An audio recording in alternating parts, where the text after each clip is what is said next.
A la persona que vamos a entrevistar, yo la he catalogado siempre como el congresista de mayor nivel, y esto es una ponderación muy personal que ha pasado por el Congreso Nacional, a raíz de 20 años sin ningún tipo de escándalo ni cola que le pisen en un escenario tan difícil.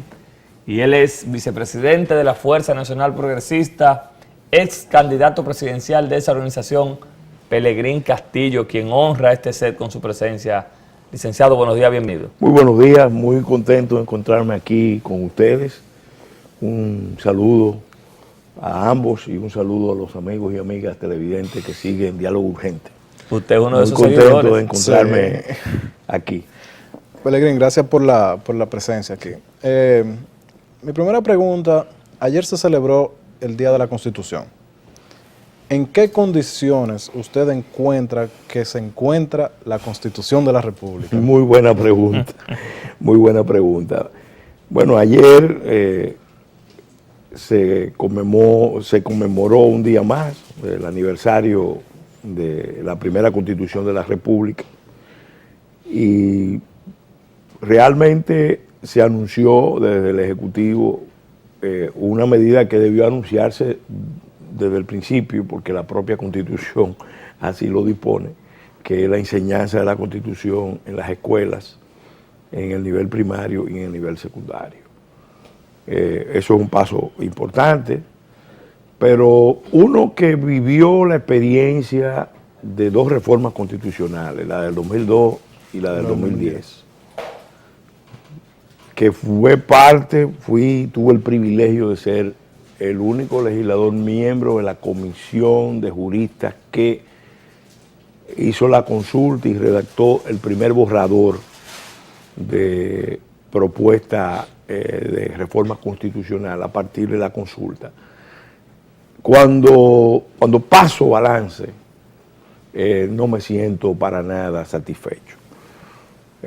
Me reafirmo en la convicción de que en el 2010 se cambió el texto constitucional, pero la Constitución es mucho más que un texto, es mucho más que un pedazo de papel. Que un pedazo de papel. La Constitución se supone que debe reflejar, es un pacto político por definición, y debería reflejar los valores, las actitudes, las creencias, las convicciones profundas de los actores principales, los actores decisivos de la vida de una nación. Y debe ser el programa a desarrollar en el futuro. Esa Constitución es, en muchos sentidos, la más consensuada, la más debatida, la más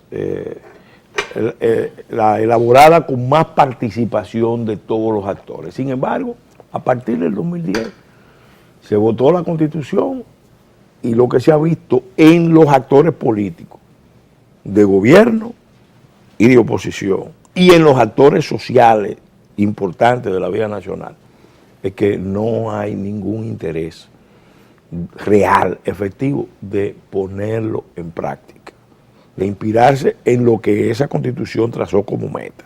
Y voy a poner un ejemplo, voy a poner varios ejemplos. Esa Constitución dio un paso trascendental porque nosotros habíamos tenido siempre un modelo de democracia representativa. Sin embargo, esta Constitución abrió unos espacios complementarios de democracia participativa. A 6 años de aprobada la Constitución, ninguno de esos espacios se han creado. No y los mandatos constitucionales están muy claros. Referéndum, plebiscito, iniciativa popular. Y eso ya es una medida de la resistencia, una prueba de la resistencia, especialmente de la clase política, pero también de otros actores que no lo han reclamado, porque hemos hablado, vemos en la sociedad civil, en grupos muy diversos del empresariado, el tema de que se tome en cuenta a la sociedad, de que se empleen los derechos, pero los derechos están ahí y nadie ha reclamado que se ponga en práctica el referéndum, que se ponga en práctica el plebiscito. Ese es un ejemplo. O dos ejemplos más. Pero perdón, doctor, ahí mismo, ¿y dónde quedan ustedes la oposición? Si usted dice que ningún sector lo ha reclamado, ¿por qué no enfatizar en esos reclamos? Bueno, nosotros lo hicimos cuando se intentó, por ejemplo, la reforma constitucional. Fue una buena ocasión de plantear la necesidad del referéndum. Y recurrimos ante el Tribunal Constitucional. Y todavía es la hora que el Tribunal Constitucional no ha podido decidir sobre esa materia. Entonces, se va a acabar el periodo de gobierno. Entonces pongo eso como ejemplo. Otro ejemplo relevante. Uno de los temas más debatidos en la reforma constitucional fue el tema de la vida, la protección a la vida, desde la concepción, cerrándole brechas a la cultura de la muerte, al fomento del aborto, que es algo que se está haciendo a escala planetaria desde los grandes centros de poder mundial. Aquí eso se debatió ampliamente, fue uno de los temas más controvertidos y se decidió. Y sin embargo, desde el Ejecutivo, inconscientemente se manda una ley, se hace una observación al Código Penal, que es precisamente un desconocimiento de lo que manda la Constitución. Entonces, todavía estamos discutiendo eso en el Congreso. Pero otro ejemplo, la Constitución nuestra, de manera muy clara, estableció que el matrimonio y la familia tenían que articularse alrededor de las relaciones de un hombre con una mujer. Lamentablemente, y ahí vemos un desconocimiento, un ataque a la Constitución de manera indirecta, los grupos que no están de acuerdo con esa visión fueron en buena medida los que permitieron que viniera, por ejemplo, un embajador de los Estados Unidos a hacer campaña contra los valores y principios que están contenidos en la Constitución. Eso indirectamente es un ataque a la Constitución. Pero pudiera mencionar otro caso, sí, el de la nacionalidad. La nacionalidad dominicana, óyeme, ese fue un tema de los más discutidos. Ahí se fijaron unos criterios muy claros. Y además quedó muy claro que ninguna decisión anterior tomada por la Suprema Corte de Justicia en materia de constitucionalidad podía ser revocada por el Tribunal Constitucional. El Tribunal Constitucional, apoyándose en ese mandato y además reforzando el fallo del 2005, hizo una buena interpretación con la sentencia 168-13, hizo una buena interpretación de los mandatos constitucionales, de las constituciones anteriores, de la Constitución del 2010, del fallo de Suprema Corte de Justicia, de lo que son del 2005, de lo que son los intereses nacionales. Y a pesar de eso, desde el propio gobierno hay un sector grande, poderoso, minando el mandato constitucional. Entonces, ¿cómo podemos estar en condiciones de celebrar que el presidente haya mandado a enseñar la Constitución? Mira, a mí me preocupa porque a nivel primario y secundario se instruyó a enseñar la Constitución. Hay que ver qué contenidos se van a enseñar. Pero lo más preocupante es que el nivel superior está abierto. Entonces yo digo que hay que tener mucho cuidado porque quizás en el nivel superior se enseña cómo se desconoce la Constitución. Teniendo su presencia aquí, usted sabe que el tiempo en televisión es corto y hay que aprovecharlo al máximo. Usted en su condición de candidato presidencial, muchos sectores de la vida nacional se preguntan por qué ustedes, los partidos que adversaron al gobierno y al PLD en las elecciones pasadas, no se unificaron en su momento y ahora después del palo dado andan todos de la mano.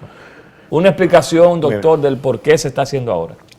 Mira, nosotros estamos haciendo un esfuerzo conjunto, coincidiendo en la defensa de unas posiciones que son fundamentales para que el país pueda tener a futuro la posibilidad de reconstruir la institucionalidad, la constitucionalidad perdida con todo este proceso. Y en eso yo me gusta ser justo. El sistema político se desvertebró en un proceso que empezó en el 2002. En el 2002 empezó un proceso con la reforma constitucional para habilitar al presidente Mejía a repostularse, que fracturó al principal partido, al partido histórico antirreeleccionista del país. Y esa división en el PRD ha sido en buena medida la clave de la permanencia en el poder del PLD. El PLD ha manejado espléndidamente las contradicciones dentro del PRD. Todavía es la hora que lo hace o lo pretende hacer a futuro. Entonces, me refiero al PRD histórico, porque se sabe que se fragmentó. Entonces, el PLD también se contaminó de esa situación. No pudo manejar bien sus contradicciones y terminó en un proceso que afectó el orden constitucional, el sistema, la estabilidad del sistema de partido, con el pacto reelección por reelección. Afectó también severamente el orden electoral. Pero ante esa situación, y la culpa, la responsabilidad de lo que ha pasado, yo no quiero personalizarla, además no es correcto hacerlo. Aquí, todos los actores de la vida nacional, políticos y no políticos, de una u otra manera tienen una cuota de responsabilidad, o tenemos una cuota de responsabilidad en esta deriva de debilitamiento, de quebrantamiento del orden estatal. Yo hablo de derrumbe del orden estatal, del sistema político. Pero doctor, en eso que usted dice, estamos completamente de acuerdo, pero aún con ese derrocamiento o interrumpimiento de la institucionalidad del PLD, como tú estás diciendo, aún así ellos lograron la mayoría en el Senado, lograron la presidencia. Entonces, ¿cómo es posible de que una oposición no haya podido beneficiarse de lo que estaba sucediendo dentro de ese partido? Todos aquí sabemos. Nosotros estamos ahora mismo haciendo un planteamiento muy puntual. Nosotros tenemos diferencias muy grandes con las fuerzas de oposición también, sí, en otros aspectos. La misma diferencia que nos llevaron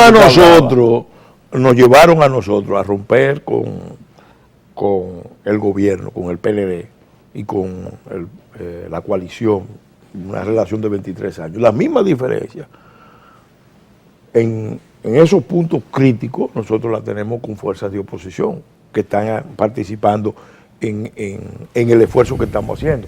Sin embargo, ahora hay que priorizar la cuestión fundamental. Vamos a tener lo mínimo, lo básico de institucionalidad para decirle seriamente al país que hay posibilidades de competir en un proceso electoral a futuro, para renovar las autoridades, para lograr alguna alternabilidad. Esta decisión no es cualquier decisión, no es cualquier decisión. El PLD tiene el control de los poderes públicos, ha probado tener más cohesión, más recursos, y aún así no quiere conceder lo básico, que son órganos electorales de consenso, confiable. El modelo que teníamos de distribución fracasó. Doctor, pero es preocupante y con el respeto que usted me merece, le voy a hacer esta pregunta. No se veía esa posición de la Fuerza Nacional Progresista mientras eran aliados al gobierno, y eso es lo que la sociedad reclama. No. De que, por ejemplo, y esta pregunta responde a un televidente, porque nosotros abrimos las redes, ¿por qué nunca se cuestionó la Junta Central Electoral mientras ustedes eran parte del gobierno? Mira, la Junta Central Electoral estaba arbitrando un proceso.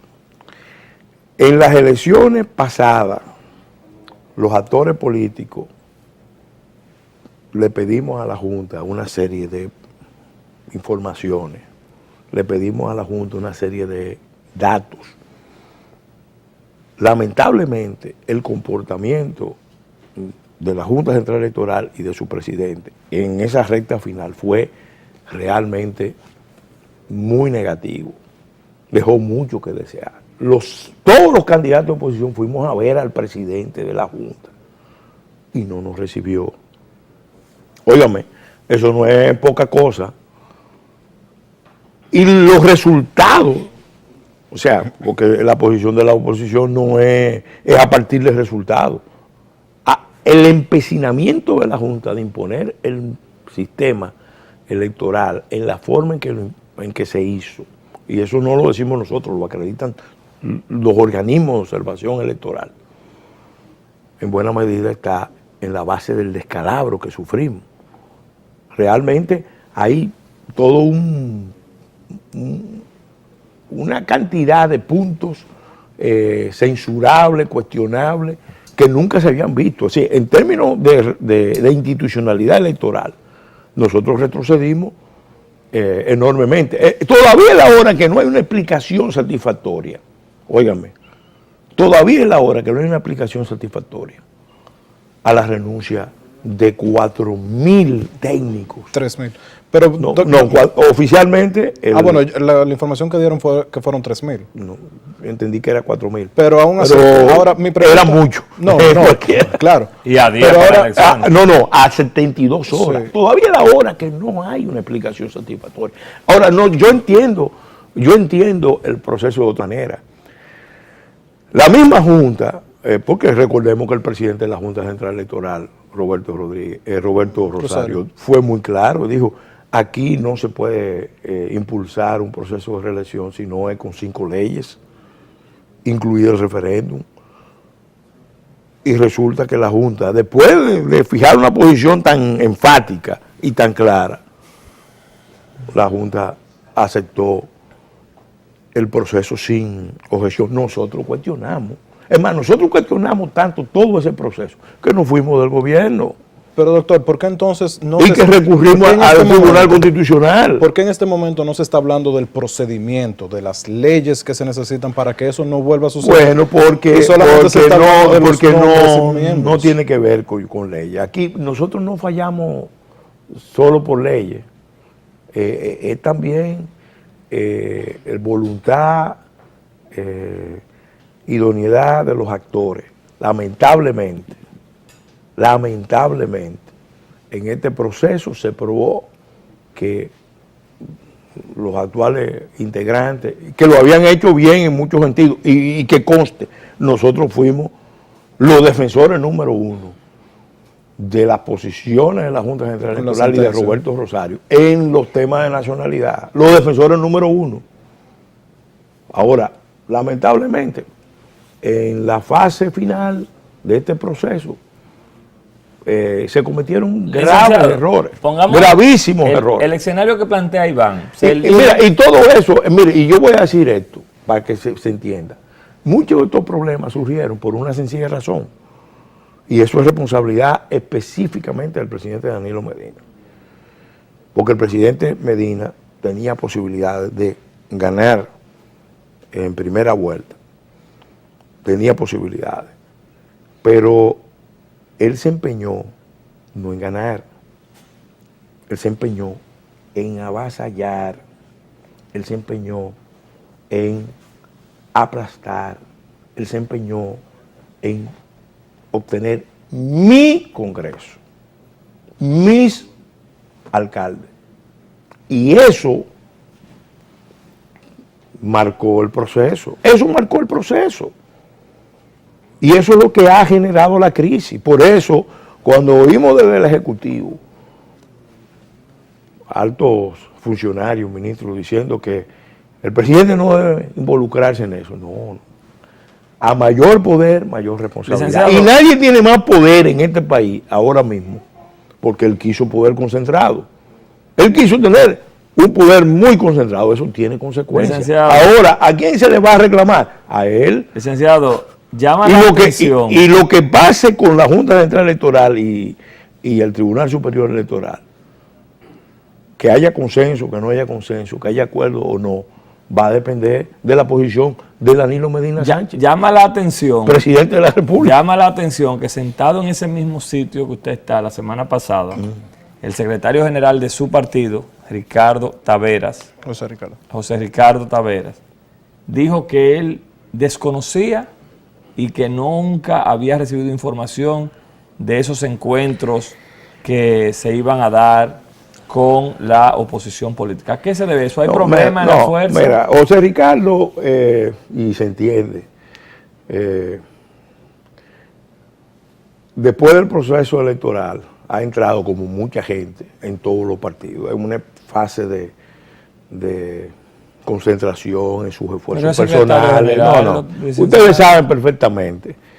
Esto es un tema público, se ha debatido, se ha decidido, y además es la línea correcta. Yo soy vicepresidente, fui el candidato y asumí esa posición con toda conciencia y responsabilidad.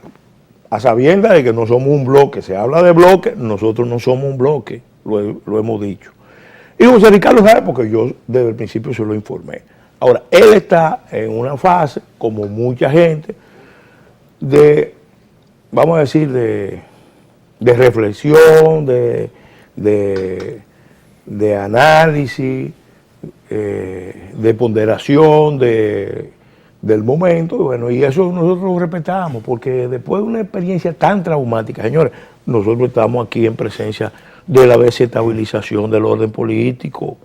El orden político está desestabilizado totalmente.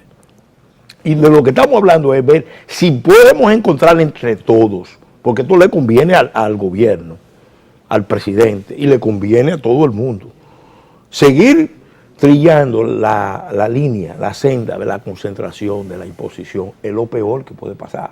Doctor, el miércoles ya es la fecha límite, según los reglamentos, para la selección de los miembros de la Junta Central Electoral. ¿Qué está pidiendo esa concentración de partidos, para no decir bloque? ¿Qué están pidiendo ustedes en cuanto a esos miembros?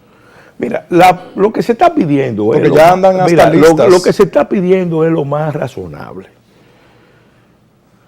Que no sean figuras vinculadas a partidos políticos.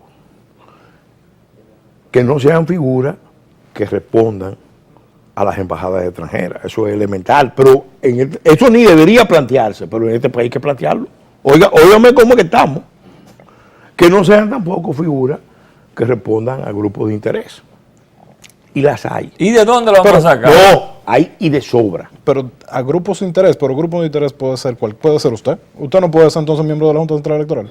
No, yo no puedo aparte ser. De la parte, que no puedo ser. Aparte de la parte que no puedo ser. Ya yo he sido candidato presidencial, diputado. Si usted renunciara a su partido. No. ¿Y los intereses de la iglesia? Porque hay un candidato que dicen, este es el de la iglesia, este es el del empresariado. ¿Qué usted dice de eso? Oye. No, porque siempre hay una manera de clasificar a la gente. A lo que nos referimos es que tiene que tener consenso o aprobación de todos los actores Cataño fundamentales. Guzmán, ¿qué opina de eso? Óyeme, yo no voy a ponderar a ninguno específico, porque sí en la lista hay excelentes ¿Y fuera de la lista? candidatos, y fuera de la lista también. ¿Usted está de acuerdo que se elija dentro de lo que hicieron uso del llamado del Congreso, o usted no se opone a eso? Démonos cuenta que estamos en una situación de crisis, pero evidentemente los que se sometieron a los procedimientos, y hay una lista, hay figuras sobresalientes, notables, que pueden integrar una lista que le van a merecer a todos los actores políticos. ¿Cómo se está entendiendo usted con Guillermo Moreno, con Minú, porque ustedes tuvieron contradicciones? Pero recuerden que yo vengo del mundo legislativo. Ajá. Y en el mundo legislativo hay diferencias y también hay maneras de comunicarse, de ponerse de acuerdo. Eso es así. ¿Usted es un hombre de consenso? Doctor. No, pero yo te voy a decir una cosa. Yo lo he dicho, el que está en el Congreso, necesariamente, si va a producir resultados, debe buscar consenso. Eso es, a partir de la diferencia, buscar los consensos. Eso es de la esencia de la democracia. Porque en una competición política electoral, lo que hay es básicamente un proceso de competencia, de contradicción para luego arribar a los acuerdos. Ahora, ¿qué es lo que está planteado aquí? Hay una crisis del orden político, Doctor, constitucional que hay que superar entre todos los actores. Y no, miren, espérese, algo que no yo ha terminado. sí, Esta conversación se ha tornado tan interesante que hemos variado un poquito. Vamos a la pausa.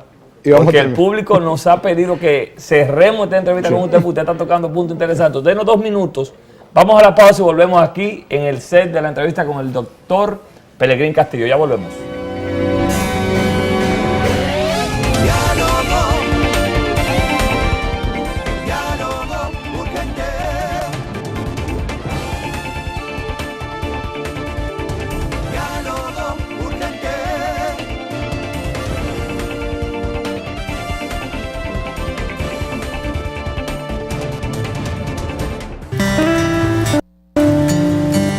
Mi nombre es Máximo Antonio Paulino. Yo tengo como más de 15 años trabajando con estos niños. Lo que más me gusta, jugar pelota y disfrutar con mis amiguitos. Yo tengo desde los 8 años jugando aquí en el club. Algunos muchachos que vienen a descalzo a practicar. Cuando yo sea grande, yo quiero ser pelotero. Pelotero. Pelotero. Pelotero.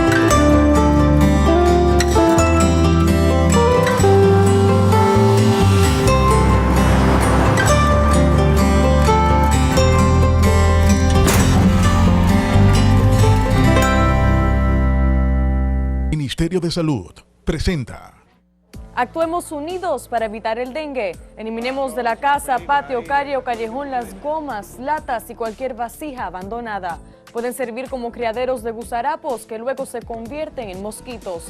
Para evitar que su tanque o envase de agua se convierta en un criadero, un telecloro con una esponja o paño limpio sobre el nivel del agua.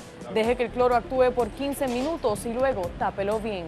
Si tiene cisterna, manténgala tapada. Cambie cada 3 días el agua de floreros. El dengue es una enfermedad transmitida por un mosquito. Sus síntomas son fiebre alta repentina, dolores musculares, articulares y de huesos intensos, dolor de cabeza y en los ojos, dolor de barriga, sangrado de encías, nariz, piel y en heces u orina. Ante 2 o más de estos síntomas, acuda al centro de salud más cercano. Solo debe tomar acetaminofén o el medicamento que le indique el médico. Si no hay gusarapos, no habrá mosquitos. Si no hay mosquitos, no habrá dengue. Ministerio de Salud presentó.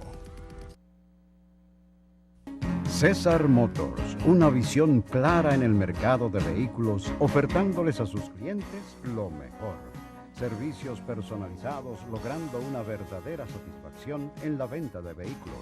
Disponemos de todos los modelos y marcas famosas de calidad, desde vehículos exóticos y de lujo hasta las mejores jipetas y un parque de vehículos al alcance de todos, siempre con todas las facilidades para sus clientes. César Motors, tu mejor opción por tradición. César Motor. 3 en 1, 3 en 1. Todo lo que puedas imaginar en vehículos nuevos o usados. Lo encuentra en 3 modernas instalaciones llenas de todas las marcas a precios sin competencia. Auto Paniagua en la Rómulo Betancourt 505, Rómulo Betancourt 2080 y Rómulo Betancourt 527. 3 con una sola firma, autorizado por las principales marcas. Auto Paniagua, economía, seguridad. Noroeste, este es tu país, solo esperando por ti. Tu país lo tiene todo y todo por descubrir. Más que playas y montañas, alegría y corazón. Donde quiera que tú vayas, todo es música y sabor. Y este es tu país, sigue esperando por ti. Tu país que tiene todo y todo por descubrir. Donde quiera que vayas, hay una aventura por descubrir. Conoce tu país. Ministerio de Turismo. Turismo para todos.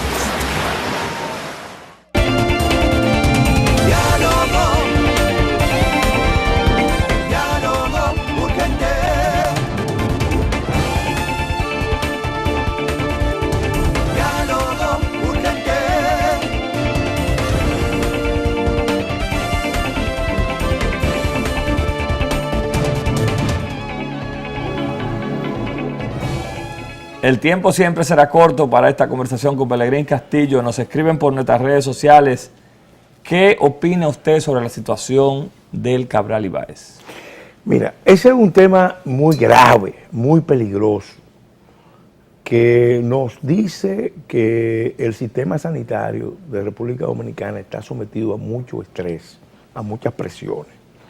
Y yo quiero compartir con ustedes unos datos que anoche extraje de un informe que me enviaron sobre la situación de salud en relación al tema de la tuberculosis, que es precisamente lo que está provocando la crisis en el Cabral Ibáez. Este es un informe del 2012. Con motivo de esta crisis tiene igual validez porque ahora probablemente la situación sea peor que en el 2012. Sí. Este es un párrafo que quiero compartir. Dice, países del Caribe. De los 31,000 casos nuevos de tuberculosis que se registraron en el Caribe, 95% correspondieron a 3 países. 22,000 casos, Haití, con un 71%. Wow. República Dominicana, 6,500 casos, y muchos de ellos son haitianos en República Dominicana. Ojo con eso. En República Dominicana. Y Cuba, con un 21% República Dominicana, y Cuba, 1,000 casos con 3.2%. Los 1,600 casos restantes, 1.9%, tuvieron lugar en 10 países con las poblaciones significativamente más pequeñas. La incidencia de tuberculosis en Haití fue de 222 casos por 100,000 habitantes, la más elevada de toda la región y del continente. Fue inferior en la República Dominicana, 65, y mucho menor en Cuba, 9.3, y el resto de los países, cifra general, 7.2. Estos datos son del informe de la Organización Panamericana de la Salud del 2012. ¿Qué es lo que está pasando? Que las autoridades dominicanas, y el caso de Cabral Ibáez ilustra bien el problema que tenemos. Señores, nosotros compartimos el espacio de la isla y vamos a hablar con responsabilidad, con un Estado colapsado que tiene todos los indicadores de desarrollo humano en el piso. Y en el orden sanitario plantea los riesgos más grandes para todo el continente y para los vecinos más inmediatos. Ya no se discute. El SIDA entró a América a través de Haití. El brote de cólera más fuerte lo trajeron los cacos azules a Haití porque Haití está en una situación completamente pero ahora, doctor, ya de vulnerabilidad. Entonces, ¿qué pasa? Nosotros tenemos frontera abierta y los hospitales nuestros están recibiendo de manera sin restricciones toda la migración haitiana que viene a los hospitales. Entonces no hay manera, óiganme, no hay manera de mejorar los índices sanitarios ni proteger a la población dominicana si seguimos con esa política. Al contrario, le estamos exponiendo. Ahí viene mi pregunta. Ahora con las elecciones de los Estados Unidos hay quienes dicen que Hillary Clinton en un minuto pudiera ser la solución de los problemas entre República Dominicana y Haití por los intereses que ella tiene en la isla. ¿Cuál es su opinión sobre esa elección de los Estados Unidos?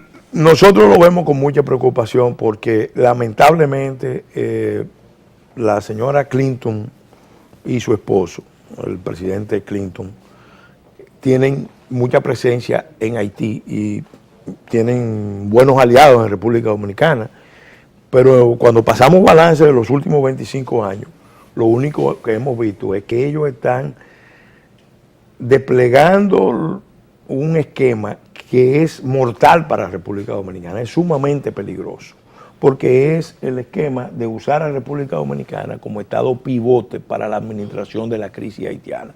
Y resulta que con ese rol que algunos actores políticos, empresariales, intelectuales han asumido, ni se resuelven los problemas de Haití, y por el contrario, se perjudican los intereses de la mayoría de los dominicanos. Hay sectores aquí que están ganando con eso, con ese enfoque, porque Haití pasa a ser una especie de moneda de cambio en las negociaciones de nuestros intereses con los Estados Unidos, o de los intereses de grupos con los Estados Unidos. Doctor. La pregunta es, en el futuro no se sorprenda que eso se discuta con la fórmula. ¿Cuántos haitianos nos cuesta eso? Gracias al doctor licenciado Pelegrín Castillo, vicepresidenta de la Fuerza Nacional Progresista, por este diálogo urgente. Se nos quedaron muchísimos temas. Va a tener que volver. Más adelante vamos a venir a hablar de temas específicos que tiene en su agenda como dirigente de la Fuerza Nacional Progresista. Para Víctor Almonte, Colombia Alcántara, Iván Fernández y Luis Miñoso, un placer haber estado con ustedes. Y vamos a poner al doctor a hacer la despedida de diálogo urgente. Déle así, doctor, déle así, para que se pegue, déle así para que se pegue. Y esa fórmula.